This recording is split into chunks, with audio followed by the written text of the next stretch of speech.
Hello YouTube, Own Soldier 86 coming right back to you here with a fairly short video today. What I wanted to do is remind everybody that we're not exactly complete with the process. When we've completed making all our textures and saved them as BMP files, we need to remember to save them into the program called Pixel Former. And this will make sure that the format that we use for our BMP files will be accurate and will be able to be used by both the modeling software and the GoldenEye setup editor, which is going to be the program we're going to use to actually model the level in the game.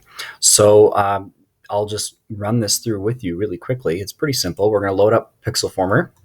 We're going to import, and we're going to go through each of the textures that we've created. So they are alphabetized in my folder. So we'll export and make sure we overwrite the file that we created.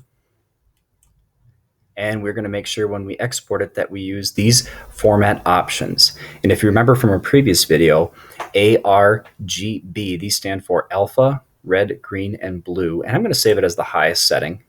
Usually that's the best way to do it. And then we'll take the second texture and export that one.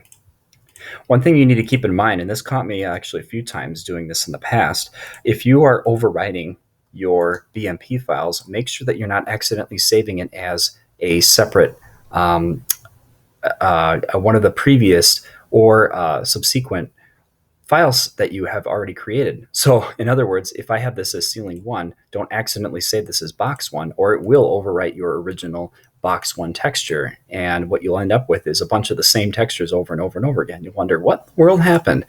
Well, just keep in mind that, it's one of those things you have to just make sure you're paying attention and not zoning out while you're doing this process, even though it's tedious. I'm going to go ahead and stop the video here because obviously this is going to be the same thing over and over again for the 20 textures or so that I have prepared for this level. So feel free to move on to the next video, and we're going to begin starting to talk about modeling, and that'll be very exciting because it's going to be something different than just messing around with textures for once. So I hope you enjoy, and I hope that I will see you again in the next video.